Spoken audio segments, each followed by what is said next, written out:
setembro de 2004, uma série de anéis apareceu em um pequeno e isolado pedaço de terra perto de Guadalajara.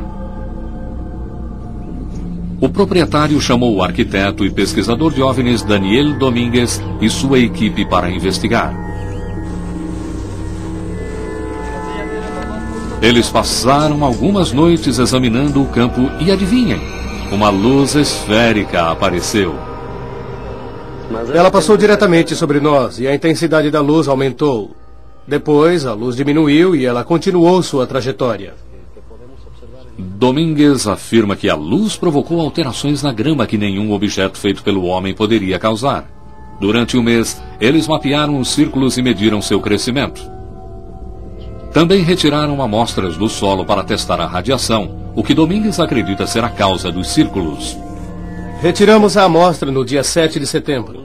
Como pode ver, a grama tem um verde mais forte e a largura da folha é maior que o resto. Isso demonstra que ela foi submetida à radiação.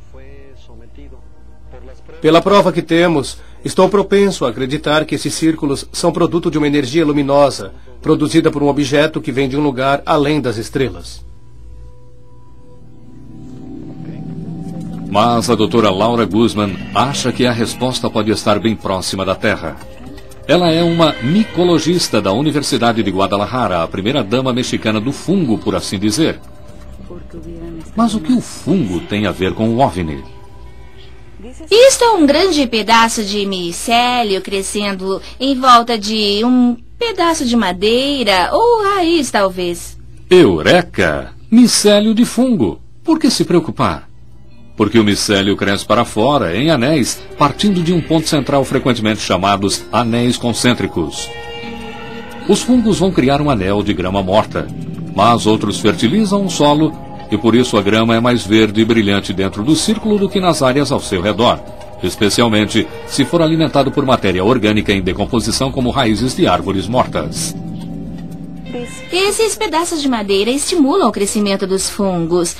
E é por isso que, às vezes, os anéis concêntricos crescem, porque a madeira sob o solo. Na minha opinião científica, eu acho que o que está fazendo os anéis concêntricos são os fungos, e não há outra explicação. Mas, na verdade, há milhares de fungos encontrados no solo, e sabe-se que apenas 50 provocam os anéis. Para confirmar que os fungos são responsáveis pelos anéis concêntricos, a doutora Guzman leva as amostras para o laboratório e as coloca sob microscópio. Ela procura um sinal revelador, uma pequena saliência em uma das células do fungo, e confirma suas suspeitas. Os anéis concêntricos que vimos hoje são formados por fungos. E o que dizer da afirmação de Domingues que esses anéis eram causados por radiação de um OVNI?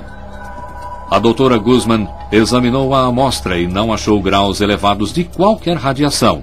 Portanto, esse contato imediato de segundo grau acabou se transformando num contato com cogumelos. Voltaremos a seguir com Verdade ou Mito, no Nat Geo. O território. O México é pródigo em contatos de primeiro, segundo e terceiro graus. Embora a terceira categoria, o verdadeiro encontro com os alienígenas é sempre realizado virtualmente através de telepatia mental e de um grande uso de luzes, fazendo com que o contato fique difícil de ser verificado.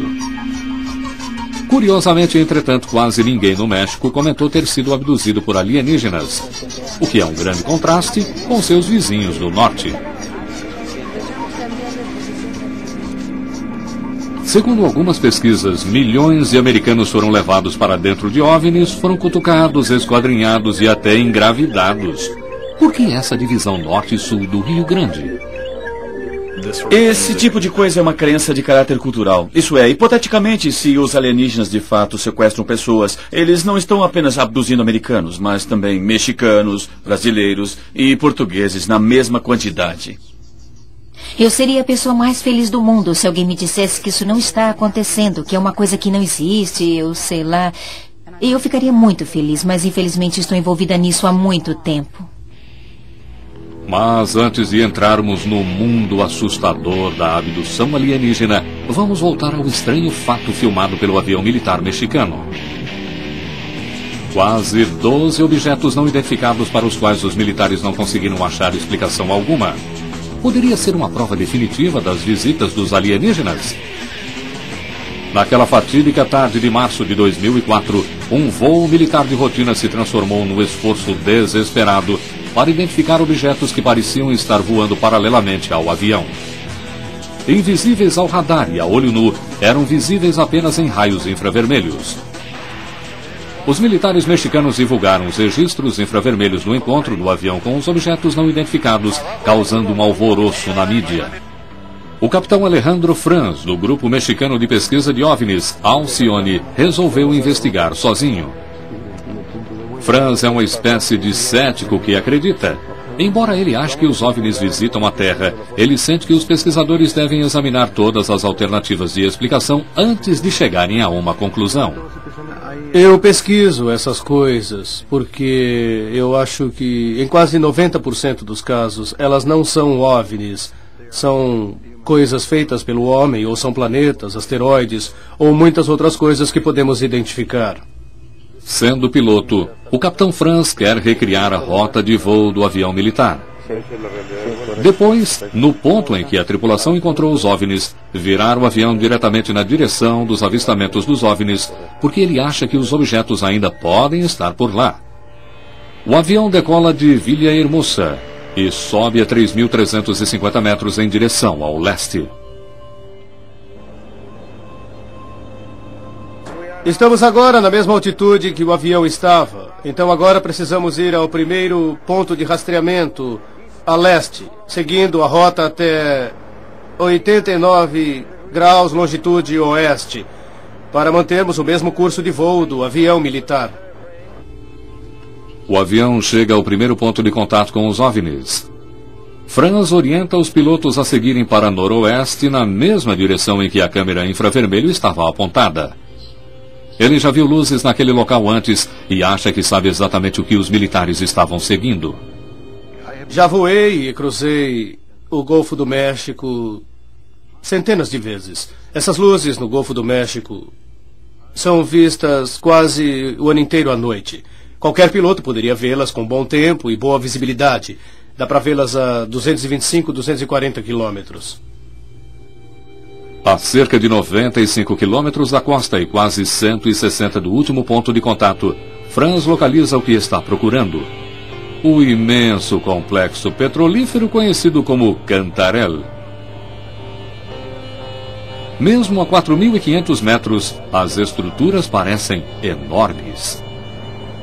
Plataformas de perfuração podem ter a altura de 40 andares. As chamas, que podem alcançar centenas de metros, são causadas pela queima do excesso de gás para reduzir a pressão dos poços. Lá estão elas. Estou feliz porque confirmei a minha teoria. É a parte que faltava em minha pesquisa e me dá suporte para continuar pesquisando. Franz tem certeza que essa é a origem dos infames OVNIs. Mas será que esses fogos poderiam realmente ser captados a uma distância de quase 160 quilômetros por um sistema de vigilância de uma câmera de raios infravermelhos?